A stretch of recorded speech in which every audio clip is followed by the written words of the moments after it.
You said you had your fun. What does that mean? Oh, I was promiscuous. I mean, like, Can you give us...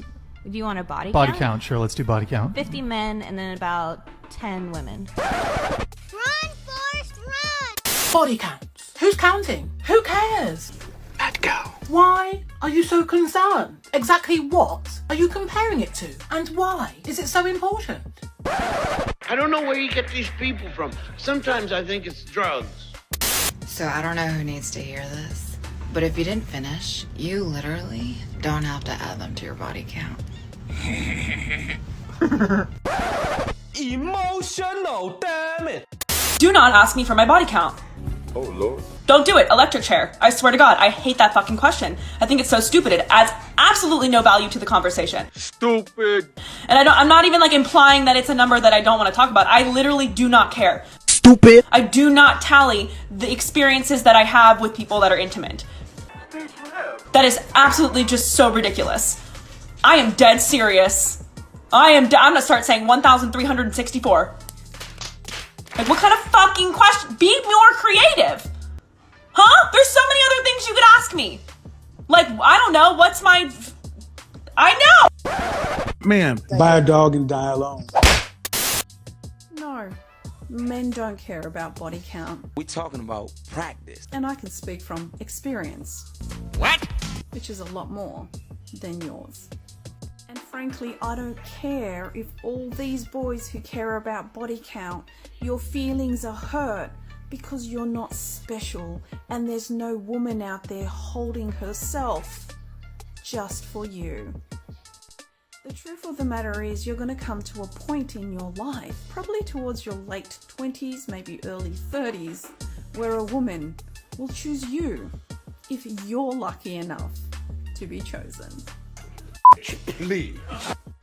Your problem right now is that women are getting less and less likely to settle for mediocre, so whether you care about body count or not is completely irrelevant. You can simply accept your plight and go with a woman that chooses you, irrelevant of her body count, or you can stay single and deal with it. Get out of here! Body count does not matter at all, and I'm going to give you a very specific reason why you should be a slut. What? In college, I was in a communications class, and via anonymous clicker, they asked us to guess what the average amount of people a college student hooks up with a year is. Then they asked us to say how many people we had hooked up with that year. People assumed the number that people had hooked up with was around 7 or 8 on average. Actual number of people hooked up with was 2 people.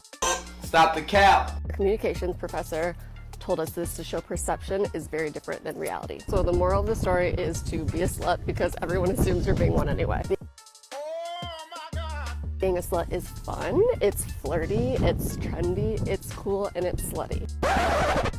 Bitch, what? All positive words. And my number was 10, which means I won because mine was the highest. That just proves sluts rule the world. And if you don't believe me, well, I don't know you, so bye, dead to me. Have fun living your uncool, unslutty life. Also, being a slut is a mindset, so even if you don't want to hook up with people, you can still be a slut. You can't make this stuff up. My ex just texted me and he was like, I hate your fucking guts. And I was like, why? Because you couldn't reach them? Then he blocked me. You can't make this shit up, people. Proof that men don't like it when we flip the script on them? Yes, it's the same. Okay. There's no difference between a man having a high body count and a woman having a high body count other than what the social construct built in misogyny will tell you. That is bullshit. Hey, gang. I need a beer. Click here and here. Give me a beer. This shit, I'm out. Wake up, Jacob. So this whole body count thing. I know most modern women, they don't think that it's very important at all. They don't want you to look at it. But let's just put it simply. Women are typically interested in a man's future while a man is interested in a woman's past.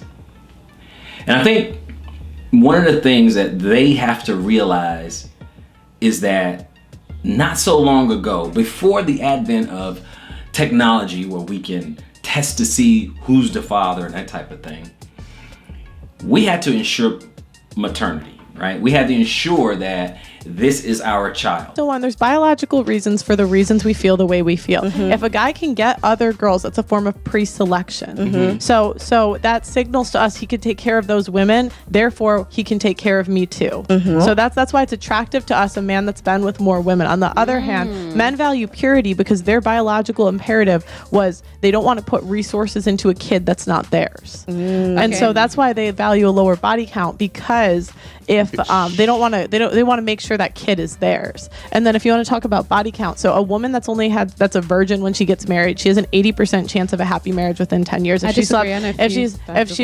she's okay, again, we're talking about stats. So the 80% chance of a happy marriage in 10 years if you slept with more than 5 people, which I think most men pray for nowadays. Their chance of a happy marriage is 25%. So it goes from 80% to 25%. So and it keeps dropping lower and lower. We don't want to end up taking care of another man's child, right? And they don't seem to care about that. The modern woman, they don't really seem to care about that. And if it didn't really matter, if body count really truly didn't matter, why do so many women lie about it, right? They're empowered, they're liberated and all that. If a man says, what's your body count? Why get emotional? Why get so upset? Why get so offended? Why all the vitriol? Why all the anger? Because I think deep down, I think they know it means something. I think they know it may be an indictment on them. And usually the ones who get upset about this body count question are those who have a high body count. Virgins don't get mad at when you ask them what are their body count. A woman who can count on one hand, how many people she's been with, typically doesn't have an issue with body count. It's only those who have an extreme amount of bodies on the list that usually have an issue with a body count, usually. Because it says something about them. It says something about their ability to make a decision. It says something about their vetting process. It says something about how they make decisions. Do they value their purity? Do they value their body? It says a whole lot. And I know, you and I know, fellas, that, the womanist movement has tricked them into thinking that just being, you can be just like a man and all that. But when was the last time a woman said, if I can just meet a virgin guy? Because that doesn't normally happen, because we're not the same. Even though they hate for us to say that, men and women are not the same. We don't look at the world the same. We don't judge each other the same. We judge from our own perspective. And usually a man being a virgin is not at the top of the list for a woman, okay? It kind of goes against their innate pre-selection criteria. They usually want a man that other women want, but don't necessarily want other women to get them. But again, they still want a man that other women want. And men want women that other men want but can't get. So there's a difference there.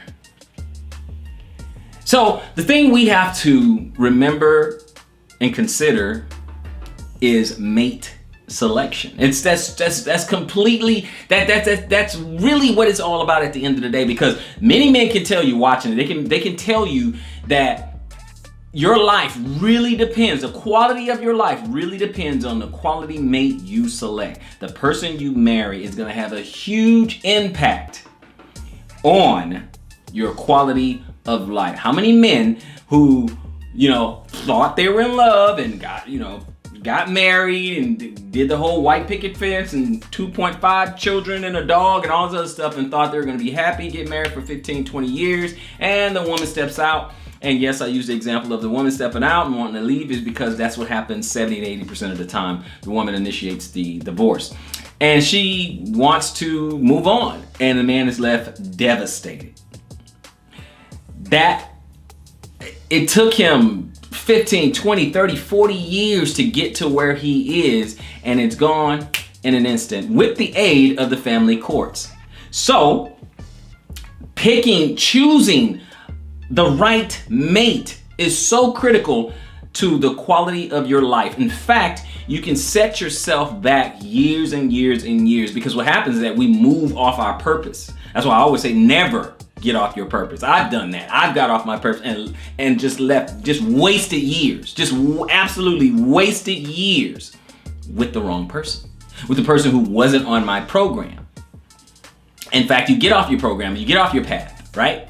And there's men, and I'm not the only one, right? There's many men, same thing. You get off your program. That's why you never ever should get off your program, never. So the woman is coming to sign up for your program, and if she's there in your presence, never get off your program. Never put her above your program. Never put her above your mission. Never put her before your purpose. Never, ever. Period. Never do it. We look at this whole marriage model. We see, if we look at the marriage model, that the umbrella, where there is the Most High, the Father, and then there's the Messiah or Christ, and then there's the man, there's the woman, then there's a child, right? So we have that order there, right?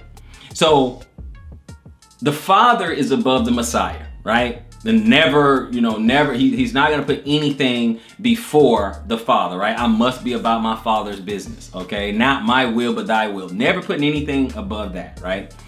And then we never put the woman above our purpose that our higher power, our Messiah, okay, our Mashiach gives us. I know not everyone watching this channel is religion. This is not really a religious channel, right? But I'm just saying in order, right? So you put your mission, all right? We will say the Messiah gives us our mission, gives us our purpose, gives us our marching orders. This is your purpose, right? And so even for those who don't share a particular belief system, whatever, you still get something from it. You put your purpose above that and never put the woman, which is underneath you, you never put her above you or your purpose. Never. And as long as you have a purpose, as long as you have a mission, as long as you building yourself, or as long as you are increasing your value and stay laser focused on your path, you won't have a problem with women. You won't have a problem with as far as getting women, and you'll have less problems retaining them too. Why? Because you're someone they look up to. Remember, they're under you. They look up to you. Women are naturally hypergamous, so as long as she looks up to you and as long as she respects you, she's there. The hypergamy kicks in when they no longer respect you and they think they can do better. Okay? Nothing you can do about that. So you stay on your purpose and never put a woman before your purpose, ever. So this body count thing really, really matters. As a matter of fact, they have this whole thing with the, no slut shaming and, and it doesn't matter. No, they don't want it to matter. Oh, it matters. It matters. There is nothing for a man to hold his head up high to be with a woman on his arm in a room full of people and all the guys had her. Nothing to be proud of. Nothing to be proud of where you have this woman who's been with all these different guys or whatever, and she has a child and the child has to be made fun of because mom was loose, because mom's 304. There's no honor in that. There's nothing to be happy about in that. There's no trophy on your arm or anything. There's none of that. There's nothing to even be proud of.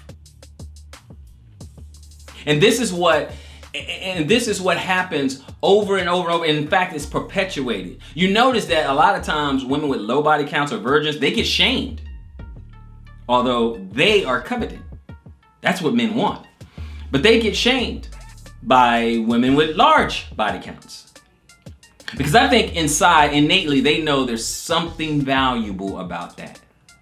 Now, they may not bash them outright. Sometimes that, women who don't have a whole lot of body count, who don't have a lot of experience, and dare I say even virgins or whatever, some people come at them and nice. Oh, well, girl, you better get on out there and do something, and sow your wild oats. Well, they don't have any oats to sow, and all that, right? Or, what you doing that for? Ain't no man really worth all that. You just can't, all that other stuff, right? All the shame, you guys know the typical shaming language, you know the tactics and stuff like that. I say misery loves company. It's out there, guys. Body count matter. At the end of the day, let me just simply say this to you, gentlemen. High value Hebrews, high value men. Protect your seed. Body count actually does matter. Even if it doesn't matter to her, it should matter to you. And you cannot allow them, the modern women, to tell you what's important to you. When you know it's something in you that says, you know what? It is something wrong with a woman having a body count, of an NFL team roster. It's something wrong with that. So you can listen to these modern women out there who are trying to shame you into liking, 304s. Only an insecure man would like that, or body count matters or whatever. Only a man would, have, small apparatus energy, okay? Has that. No. I think I bring value to a situation. I respect myself as far as me choosing someone to wife. Gentlemen, do you really want a wife with 304? Or do you want somebody who you would be proud to build a life with, or someone who you would be proud to have your seed?